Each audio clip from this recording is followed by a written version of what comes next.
The Labour Party is bringing Islamic blasphemy laws to Britain. That's the allegation. Pakistani rape gangs, radical Muslims committing terror attacks, calls for jihad on the streets of Britain, open borders to pour in to our nation, change the demographics forever when it comes to people from Islamic countries. The mood of the nation is clear. We don't like it. What does Labour do? They decide to introduce a new Islamophobia definition and increase non-crime hate incidents to stop us talking about those problems. Angela Rayner, who went grovelling to an Islamic centre in her constituency. Now, I know that people are angry about what's happening in the Middle East, and I said live on TV, and I say to this day, if me resigning as an MP now would bring a ceasefire, I would do it. I would do it. Only last week, the Labour Party were supporting the ICC. The Conservatives didn't support the ICC. So with this general election on that issue, we can't affect anything when we're not in government. And if Labour get into power, we will recognise Palestine. Well, she reportedly wants to create a council on Islamophobia, because that's what Britain really needs right now, isn't it? The council includes the most sopping wet Ramona Tory, Dominic Grieve, which just shows you what this uni party is all about, doesn't it? And it also apparently includes a guy called Khwari Azim, a Leeds imam who was dismissed as a government advisor by the Tories in 2022 after backing calls for a ban on the film The Lady of Heaven, about the Prophet Muhammad's daughter. Do you remember when a load of Islamic blokes who clearly didn't have to worry about taking any time off work rocked up outside a cinema to protest about a film about Muhammad's daughter? That these are the very people who will walk on the streets of Iraq, who will walk on the streets of Iran. Yeah, completely normal stuff there. Well, we should have known that Labour would bow down to them. Check out this Labour MP asking Keir Starmer to introduce blasphemy laws and the Prime Minister not denying it. Last year, the United Nations Human Rights Council adopted a resolution condemning the desecration of religious texts, including the Quran, despite opposition from the previous government. Acts of such mindless desecration only serve to fuel division and hatred within our society. Will the Prime Minister commit to introducing measures to prohibit the desecration of all religious texts and the prophets of the Abrahamic religions? So will they adopt the Islamophobia definition put forward by the all-party group, which was co-chaired by Wes Streeting, who is now the Health Secretary? Now, just in case you're wondering, Wes Streeting has a majority of about 400 votes in Ilford North and very nearly lost his seat to an overtly pro-Palestine candidate called Liam Mohammed. I think it's worth bearing that in mind, isn't it? Anyway, they wanted the Islamophobia definition to be Islamophobia is rooted in racism and is a type of racism that targets expressions of Muslimness or perceived Muslimness. Now, that's very broad. It's too broad. It makes it impossible to criticise a religion. We are not a Muslim country. Many people in Britain have fled Muslim countries because some of them are seen as backward and medieval. So why would we want that here? Ironically, that definition would actually stop former Muslims from criticising their own faith. Now, I find it inconceivable that Labour could look at the mood of the nation right now and think that the best thing to do is to make it impossible to criticise the actions of certain members of the Muslim community. But let's get the thoughts of my panel. We've got political commentator Alex Armstrong, we've got broadcaster and columnist Esther Crackett, and of course the journalist as well, Jonathan Liz. Alex, I'm going to start with you on this one, I think, really. But what do you make of this? Do you think that you look at the likes of Angela Rayner tipping up at a mosque there to beg for forgiveness? Is this what we end up with now? Islamophobia definitions, blasphemy laws in the UK? Yeah, well, I mean, I do think Labour is pandering for votes. It's got to try and keep those votes into the next election, particularly now when their approval ratings are through the floor. They're losing to a party that's formed just a few years ago. What's super concerning to me is when you actually read the detail of this, Dominic Grieve, who's a famous Tory wet, he set out the definition of Islamophobia that Labour adopted. He's going to potentially chair this council. On top of that, Khwari Azim, who was an imam that was dismissed by the government, he's going to be potentially on this council. Now, he backed calls for a banning of a film. That's medieval. And I agree with you on that. We cannot tolerate that. That goes against every value in our country. And this is opening the door to blasphemy laws. Even Muslim people who have integrated into this country should accept that is not the future they want or we want. I mean, Esther, when you look at what's going on at the moment, I mean, what have been some of the big things that are going on at the moment? The Pakistani rape gangs, for example, and a conversation there that's been had about culture. Well, unfortunately, that kind of conversation might be stilted if we have the kind of things that Labour want to introduce now. Look, I think that what's clear is it's very tone deaf, because I don't think there should be any sort of curbing of free speech when it comes to a religion or an ideology. And this idea that, they can link somehow Islam to expressions of Muslimness, that's very... it's not something, first of all, it has no place in Britain, and it's also very murky.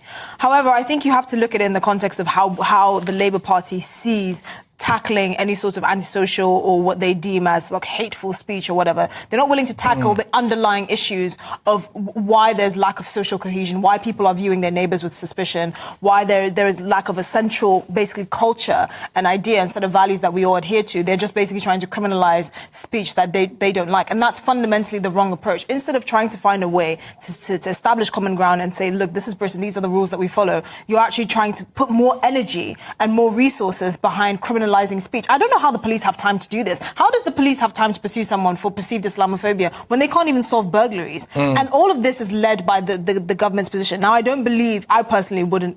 I don't know. Did you happen to refer to Islam as a medieval religion? No, I didn't say it was a medieval religion. I've said that there are aspects of it, like blasphemy laws, etc., that I think are medieval. Well, I don't think that's unique to... but that's not... Are you talking about the law or the religion? Well, both in that sense. There are aspects of the hardline Islamic faith, as you could very easily say there are with any other faith, of course, that are medieval. Okay, so by the definition. Islamists, like the radical Islamists, fine. Yeah. But I think the fundamental point is here, we shouldn't be finding new ways to criminalise free speech, and actually the government should be dealing with the underlying problem of lack of communication. So, Jonathan, is this the potential, does it have the potential to significantly curtail freedom of speech, in your view? No, absolutely not. And let me tell you a country that did have very tough blasphemy laws until 2008. It was England. And another country that had blasphemy laws until 2024, it was Scotland. So if you want to talk about getting tough on religion and religious freedom, it's complete hypocrisy, because we've always had blasphemy laws in this country, and they're wrong when they're against Christians, they're wrong when they're against any religion. No one is saying that we cannot have legitimate criticisms of any religion. I'm frequently critical of religions. I think it's completely legitimate that we should be able to do that. Where it becomes a problem is when one group is targeted relentlessly in the media, and when physical attacks against that group, as such as we've had against Muslims, Islamophobia... I wondered whether or not you might have been talking about working-class vulnerable white girls there for a second. No, Patrick, I wasn't. Sorry. I was talking about Muslims and Islamophobia, because that's the subject of the conversation. But genuine question, do you think something like this, expanding the definition of Islamophobia, do you think, first of all, I don't even believe that should be a word or is a word, but do you think that's the solution? Why shouldn't it be a word? But because it's not a thing. Why not? There's no phobia towards a religion. They're genuine. It's an irrational. No, hold on. There are genuine expression of hate and hatred towards people for various reasons. I can completely agree with that. But Islamophobia is not. Is not. There are people who are. There might be people who genuinely hate people because they're wearing a hijab, but that's not Islamophobia. That's just flat out prejudice. No, this is a Trojan horse. That's just flat out. Well, look, in the same way that you have homophobia as sort of hatred or fear of gay people, Islamophobia is hatred or fear of Muslims. I think it's legitimate to have the word. Do you think there's a possibility that Labour might be only doing this for certain political reasons, with certain wafer-thin majorities in the important seats of various different members of their cabinet, or indeed high-profile politicians? No, that might have an aspect. No, I really don't. And if they wanted to ensure that they had bigger majorities in those seats, they would change their approach to certain geopolitical issues, which is the reason. It's not because of Islamophobia that they almost lost those seats and did lose some of those seats, like John Ashworth's seat. It's because of their approach to the war in Gaza. You think Jess Phillips doesn't know that she was almost not an MP? That's the reason. It's not to the Islamophobia. Muslim men heckling her when she was giving her acceptance speech. Yeah, and it's because they are Muslim that she's not saying it. She's not saying it, Alice. She's saying they're men. She doesn't want to call out anything in particular where she feels that she's going to get in trouble with the Labour Party for their Islamophobia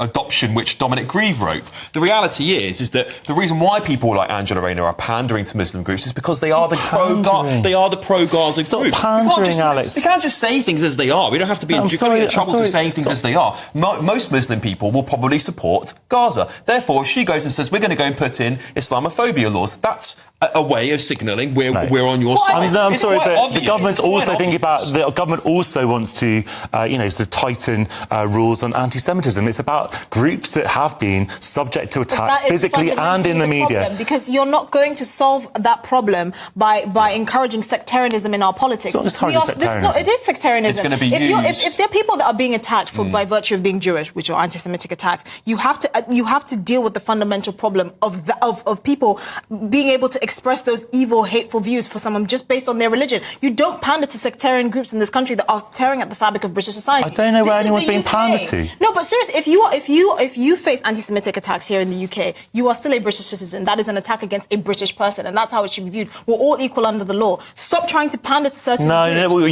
You are based saw a man on- based on arrested. a There was a very man loose arrested the other definition. day. He's like, That's not going to help anyone. You are There was a man arguing it should be hate arrested the other crimes. day for But they are. burning a They are Quran. hate There was a crimes. man arrested the other day for burning a Quran. That's blasphemy, in my opinion. Some people, of course, they've arrested him for aggravating people in public, which you can argue all day. However, there is a line, and you should be able to make fair protests. People burn British flags. Do I get a British blasphemy law and say, actually, I find it really offensive when you burn a British flag? That's the problem. This is what Esther's saying. When you start segregating people and giving them special rules, everyone needs to have a special rule, because that is what equality is all about. How can you have equality when there's inequality under the law? Hate crimes are directed at minorities. No. that's why That is a word. ridiculous definition, hate Jonathan. crime. A crime against somebody or hatred towards somebody, no matter what their group is. You can't just say, well, because white people and British people are the vast majority, you can't hate against them. Of course you can. That's like saying hatred against white people doesn't exist. I don't think that burning a British flag is equivalent to burning a Quran. Why? For reasons that Why? should be. What's the difference? Because, What's the difference? People hold it in because just Britain, as high esteem. What's the difference? Britain, People value it just as much. Britain is, our country. Yeah. Everyone here is British. Burning, look, I don't agree with burning the flag, but I don't think it should be. I believe in free speech. I think it But should what be if it illegal fundamentally as a offends fundamental my political protest. But it's not being British is not sort of a protected characteristic. It doesn't make you vulnerable in this country. But being British is something. Being It's not just Muslim, concocted it does up in make you vulnerable in this country. It does make you liable to attack. And burning the Quran is a deeply offensive and provocative gesture. Yeah, but and so it burning the should. British And so you flag can is also argue deeply that it should be terrorist attacks against people equate in to this country. There have been mass aggravated terrorist racial against hatred. people of this country because of their citizenship, because they are British. People have Because of their died ethnicity. because of their ethnicity. So you can't make those statements without applying the same rules to British people. That's my Burning the point. British flag may be deeply offensive and provocative to many British people in But it this stirs country. up hate, But for doesn't some it? reason, Stirs up hate, if our politicians don't view it that way, they don't get the special status of arresting the offender. That's Guys, not right. I've sat here and listened. I've been fascinated by this discussion. I hope everybody else at home or listening on the radio is. But I do want to ask you all this question. I hope you don't mind. Do you think that in Britain there is a sense maybe that Brits need to be protected from radical Islam more than ordinary Muslims need to be protected from hate crimes? Why is it either or? I don't know the data on that. I mean, if the idea that the real threat, the major threat to this country is sort of right-wing extremism, I'm sorry, the number of actual right-wing extremists couldn't fill Wembley Stadium, and we can see that the 90% of terrorist attacks that we've had in Britain are due to radical Islamism. So clearly, just in terms of the raw data, you can see where the trends are leaning towards and where most people most rationally have a fear of. But I don't think this idea of you should fear one more than the other. They're all forms of extremism and all forms of terrorism, and they have no place in Britain. And that's what we should be saying. That's the line we should be drawing. Do you think Labour have got the mood of the nation wrong on this? That at this particular moment in time, there might not be a massive desire from the overwhelming majority of voters that one of the most pressing issues in this country right now is to introduce things like an Islamophobia definition or some kind of Islamophobia council? Yes, 100%. And the answer to your first question is also yes. Because at the end of the day, I believe that Labour have built their party around lots of different groupings. They have lots of different things inside the political party of Labour.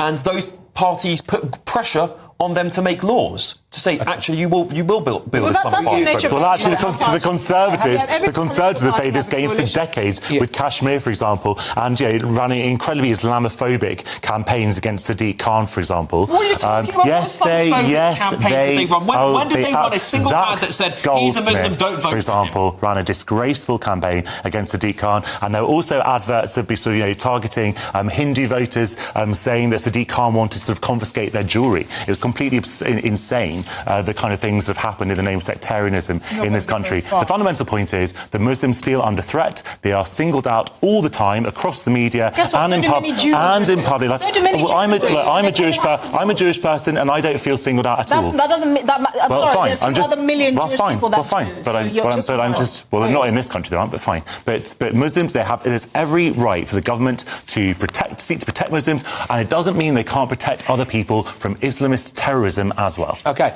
all right. Well, a robust start to the hour. Well, we're going to have a load more coming your way, including talking about how actually one of the police forces that has been dealt worsely with grooming gangs has actually managed to spend a huge amount of taxpayers' money on diversity and inclusion, so that'll bring a smile to all of your faces. But